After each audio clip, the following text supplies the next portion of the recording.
de volta com o programa Brasil Cristão, ao vivo para todo o Brasil e também no nosso canal de YouTube do CERN Brasil, né? Se você tem gente que precisa assistir o Brasil Cristão, você quer tanto, né? Que aquela sua prima, aquela sua irmã assista o Brasil Cristão e está em outra cidade, é só você falar para ela, corre lá no YouTube, coloca o canal CERN Brasil e estamos ao vivo por esse canal, tá bom? Compartilha aí nas suas redes sociais também. Hoje o nosso tema é o sacramento do batismo. No final do bloco, nós tivemos, graças a Deus, né, muitas pessoas se unindo a nós nessa missão de evangelizar, se tornando um sócio comprometido, mas nós queremos também agora pedir a você que já é nosso sócio, né, para que você seja fiel, porque nos faltam, hoje é terça, né, então nós vamos até sexta. Domingo, né? Até sexta. Sexta agora. Sexta e sábado de manhã. Rodrigo, eu acho que tem o gráfico. Vamos mostrar o gráfico para as pessoas em casa, para elas verem como é que está. Olha só. Nossa Senhora do Carmo, Nossa Senhora do Carmo. Parou. 78% nós já conseguimos. Mas nós acreditamos que você, que ama o Brasil Cristão, que ama a Associação do Senhor Jesus, a Rede Século XXI, vai nos ajudar a chegar aos 100%. 100% é o que nós precisamos para continuar a fazer esse trabalho de evangelização, esse apostolado.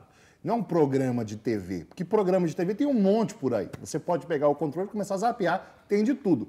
Agora, missão, a missão que Deus confiou à Associação do Senhor Jesus, de fazer um Brasil cristão. Nós fazemos isso aqui com essa consciência. E nós acreditamos que você percebe isso em casa, a sinceridade daquilo que fazemos. E por isso você responde também com generosidade. E eu quero dizer para você que Deus não se deixa vencer em generosidade. Você é generoso e Ele é mais generoso do que você para te retornar em bênçãos, em graças, a tua generosidade com a obra do Senhor. Né? É isso. E a gente agradece muito, não é? Sem dúvida. Vamos continuar então o nosso tema. Muitas perguntas estão chegando através do nosso WhatsApp. No final do bloco nós vamos tentar responder o máximo que conseguimos aqui, né, Padre? Padre, então nós falamos do pecado original, não é? E da graça que vem para nós através de nosso Senhor Jesus Cristo. E aí essa pessoa chega ao batismo. Então, podemos agora ir para o que é o batismo, o que ele realiza na pessoa. Tendo compreendido isso, né, o que é o pecado original e o que é o mérito de Cristo, né, alcançado no batismo, né, que mérito é esse? Nós chamamos de graça santificante ou graça deificante, porque configura a Deus, une a Deus. Cristo, ao morrer por nós no Calvário, adquire ali para a humanidade o cancelamento de todo o pecado. Então, é cancelado o documento que nos acusava, diz a Escritura, diz a liturgia do Sábado Santo, né, a Vigília Pascal. Então, o documento da morte foi cancelado. Agora, aquilo que Cristo adquiriu há 2000 anos atrás, ali no Calvário, em Jerusalém, precisa chegar a mim, hoje, aqui em 2020, do outro lado do mundo, né, no Brasil. Então, quem faz isso e como faz isso? O Espírito Santo de Deus, que é o Senhor da história e do tempo. Ele toma, né, impregna aqueles ritos e aquela matéria instituída por Cristo, dada à igreja, e em todos os lugares da terra, em todos os tempos da história, para todas as pessoas, a graça que foi adquirida no Calvário é atualizada e, vamos assim dizer, entre aspas, personalizada. Então, esta graça une você a Jesus Cristo, ao mérito de Jesus Cristo. É para cada um, é pessoal. Não é individual porque é na igreja, é na comunidade dos fiéis, mas é pessoal porque é para cada um. Então, é fundamental o batismo para a nossa salvação. A salvação, a redenção dos pecados é dada a nós, mas não só isso. A igreja, desde o início, sempre compreendeu que o batismo confere o dom do Espírito Santo. Uma vez que nós entendemos que o pecado original é uma ausência, não algo ruim que está lá, mas algo bom que deveria estar e não está, uma ausência, portanto, se batiza para transmitir a graça, para transmitir o Espírito. E não apenas para apagar pecados, né? Em teologia nós dizemos que o batismo não é apenas apofático, é catafático. Né? O que significa isso? Nós não damos o batismo para tirar do mal. É um modo negativo de ver o batismo.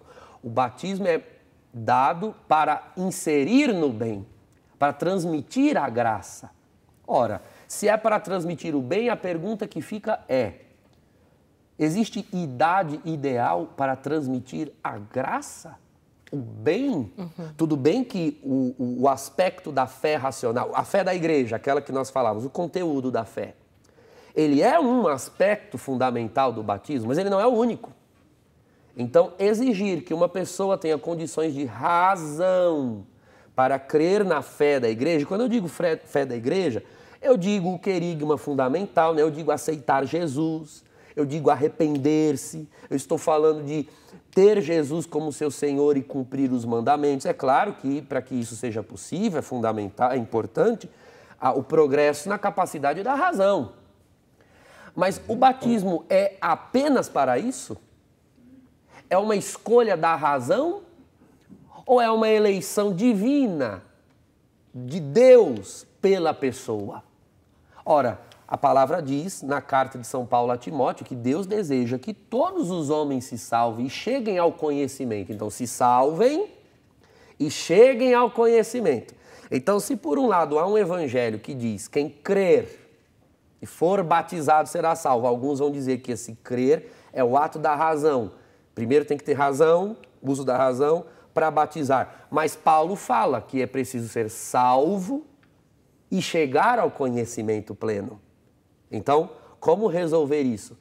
É a igreja quem resolve ao longo dos anos. Né? Nós não somos a igreja da escritura, nós somos a igreja da palavra. E a palavra ela não está só na Bíblia, ela está na tradição de 2000 anos e no magistério da igreja, nos padres da igreja, nos sucessores dos apóstolos, nos apóstolos e nos seus sucessores. E isso é confirmado pelo próprio Cristo, quando no finalzinho ali de tudo, ele reúne todo mundo e fala: olha, eu poderia ter falado muitas outras coisas aqui, mas vocês não iam dar conta. Então vai vir o paráclito e ele vai revelar tudo isso a vocês. Ele estava dizendo isso, né? E outra, graça não é algo acessado pela razão, é acessado pela alma e pelos sentidos, né? Nós já vimos isso, os sacramentos são para os sentidos. E a graça, né? Embora nós façamos a descrição da graça de acordo com os modos em que ela opera, né? Então, uma é a graça que opera na Eucaristia, outra é a graça que opera no batismo, mas na realidade, irmãos, graça para nós cristãos não é uma coisa, né? Um conjunto de gracinhas, umas coisas que pairam assim no ar de forma etérea. Graça é uma pessoa. A graça é Jesus Cristo. Então, nós nos relacionamos com a graça também de modo racional, mas não só. Nós nos relacionamos com a graça de modo afetivo. É uma experiência. É o próprio Deus se dando. É um relacionamento, é Deus se dando e você se dando a Ele, um relacionamento, entende? Então, relacionamentos se constroem desde sempre. Quando uma criança vem ao mundo, começa já a sua capacidade relacional com o pai, com a mãe, com os irmãos e com tudo aquilo que está ao redor da criança, inclusive com o próprio Deus, com a palavra e com a comunidade de fé. Isso é fundamental. Então, espera-se para dar isso, que é fundamental, espera-se para comunicar o dom do Espírito Santo. Então, a igreja sempre entendeu que batismo é dar de Deus e não tirar algo de ruim. Porque se fosse para tirar algo de ruim e apenas para perdoar pecados ou servir de confissão pública de fé, né, a fé pessoal da pessoa, bom, se o batismo fosse apenas para isso, então nós deveríamos aguardar a criança chegar em idade de razão. Mas não se trata disso. Em Marcos capítulo 10, o Senhor disse: não impeçam as crianças. Sim. Deixem elas virem a mim.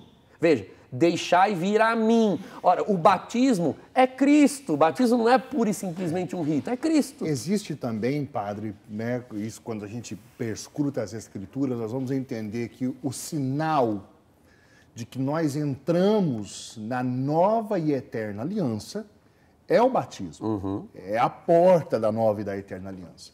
Ora, antes da nova aliança, nós tínhamos a antiga aliança. E a antiga aliança era conferida quando? Em que momento?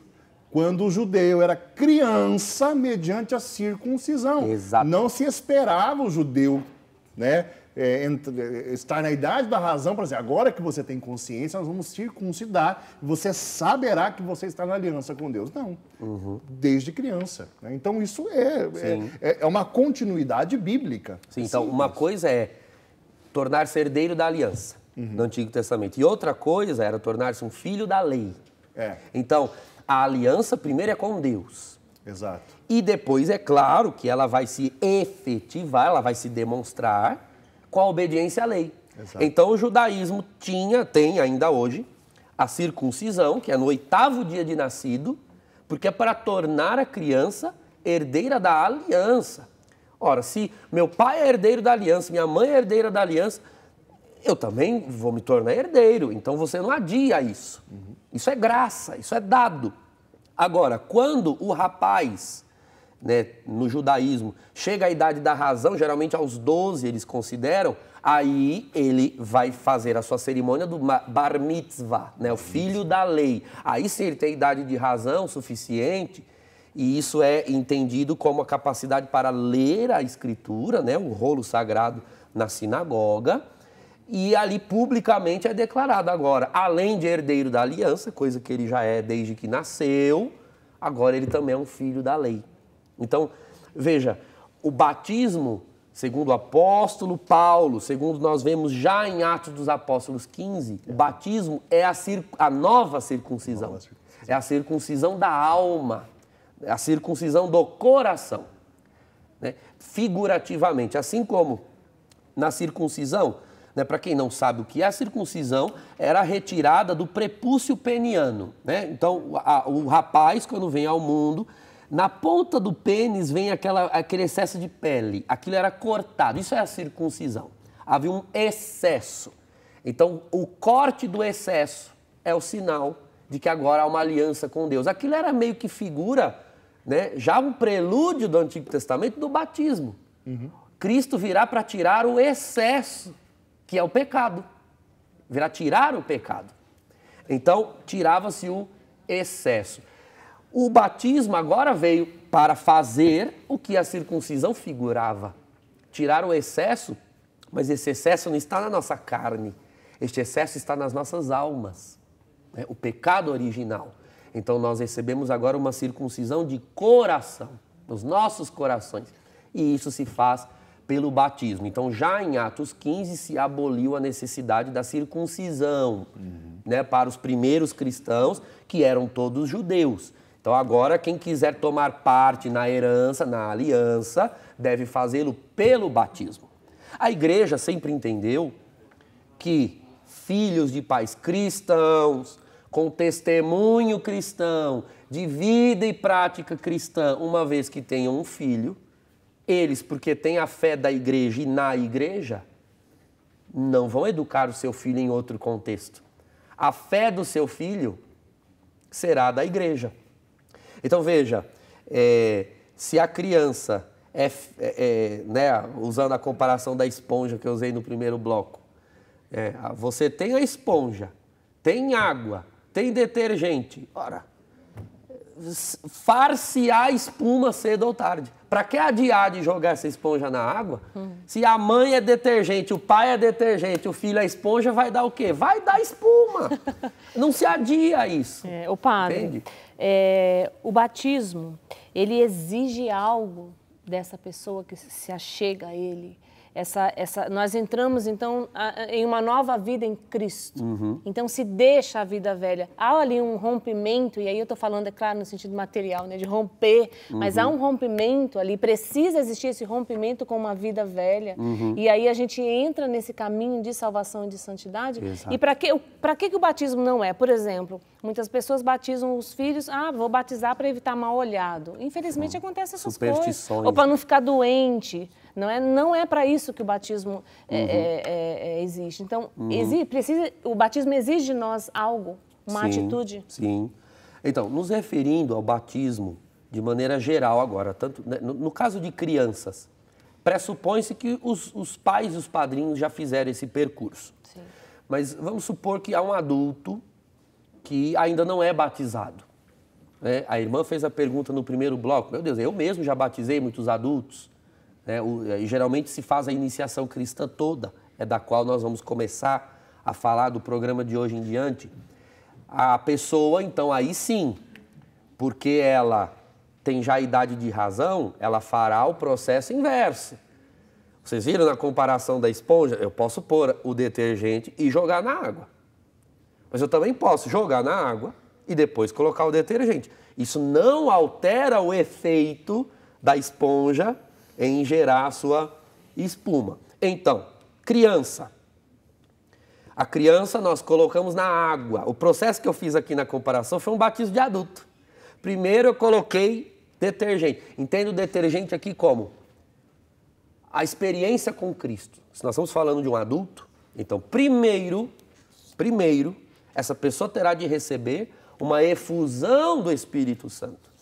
Nós já explicamos lá no programa sobre batismo no Espírito Santo, fizemos vários, inclusive, a diferença entre batismo e efusão no termo, né? Exato. A pessoa não batizada, ela vai receber uma efusão do Espírito Santo, ou seja, o Espírito se derramará sobre ela, vai mudar a mentalidade dela. Exige-se dessa pessoa, então, que ela dê os frutos da fé. Então, primeiro ela vai receber a fé nos seus aspectos pessoais, para depois ser batizada na fé da igreja. Com a criança é o contrário.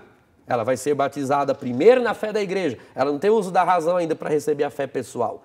Então, ela é batizada na fé da igreja e ao longo da vida ela vai recebendo, ela vai crescendo na fé pessoal, que não vai ser outra senão aquela que ela já recebeu no batismo. Então, muda-se a ordem, mas não se muda o processo. É essencial nos dois modos. Exatamente. Ou se recebe a fé da igreja, para que depois ela seja confirmada com o sacramento, ou, no caso da criança, ela recebe o sacramento, para que o sacramento progrida, para que ela cresça naquele sacramento e o sacramento vá se tornando a fé da igreja. Não importa a ordem, entende? É claro que nós, católicos, desde sempre, batizamos as crianças porque se tinha, vou conjugar agora o verbo no pretérito, porque é fundamental, se tinha, nos primeiros 300 anos de igreja, eu estou falando de igreja primitiva, se tinha por suposto que, se uma criança está sendo trazida ao batismo, é porque estes que estão trazendo já deram todos esses sinais. São cristãos radicais, apaixonados por Cristo, amam o Evangelho, já fizeram, Drica, esse processo de renúncia do mal, do pecado, da vida velha. O que acontece é o seguinte, é importante eu dar esse ponto de curva que ocorreu na história, porque tem um elemento de história aqui para clarificar muitas perguntas que talvez vocês estejam mandando. Aí quem está fazendo o Congresso de Patrística está conseguindo ter Sim, né? seria importante, os que estão fazendo, estão com essa dúvida sendo sanada esses dias.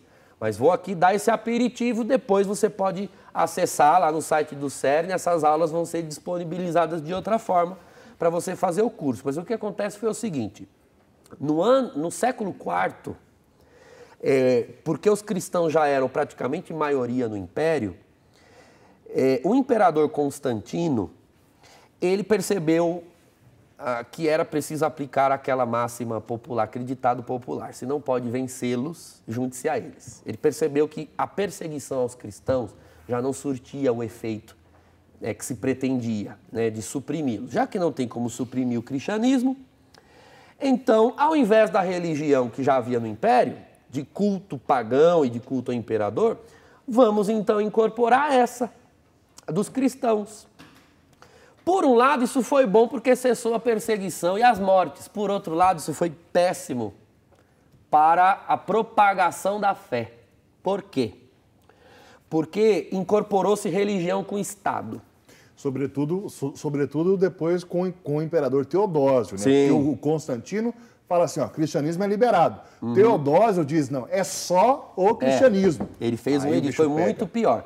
Mas o que o Constantino ainda fez? Como ele liberou o cristianismo e começou a dar incentivos fiscais, inclusive. Entendeu? Ele não queria baixar um decreto, quem fez isso foi o Teodósio, mas ele começou a fomentar. Então, olha, quem se declarar cristão não paga tal imposto. Ah, meu Deus. Aí veio tudo quanto... Tem facilidade na aquisição de tal terra, tal propriedade, coisas assim. Deduções fiscais para cristãos. Meu irmão, quem não ia querer se declarar cristão? O que começou a acontecer? Pessoas que não eram convertidas, não tinham experiência com o nosso Senhor. Não queria nem saber. Não receberam efusão do Espírito Santo, coisa nenhuma. Começaram a procurar os bispos da igreja, né, o clero da igreja, para pedir o batismo. Porque o que te testifica como cristão? O batismo. Então pediam o batismo para que a igreja certificasse, e com o certificado de batismo, essas pessoas serviam como um documento de Estado no Império Romano. Com esse documento, elas angariavam, né, elas galgavam esses privilégios econômicos, políticos. Então, o que se começou a acontecer? A igreja viu que aquele processo antigo, do qual nós queremos falar já, que era o de catecumenato, ou seja, um adulto, ele precisa primeiro receber a fé. Isso é graça, tá? Isso não isso não se transmite em aula, isso não se transmite em curso. Isso ajuda, mas fé é graça, é experiência, é sobrenatural. Essa pessoa tinha que passar por esse processo de conversão, dar evidências, né? A comunidade sabe quem é um crente e quem não é, quem é um fiel e quem não é. Um cristão reconhece outro. Pelo resultado, pelos frutos os conhecereis, disse o Senhor. Então o que ocorre é que essas pessoas começaram a vir sem nenhuma evidência cristã. A longo prazo, o que se foi fazendo? Os bispos da igreja pensaram, olha, já que tem que ser assim, depois veio Teodósio e decretou só cristianismo, aí a igreja foi obrigada mesmo a batizar de atacado, batizar de baciada.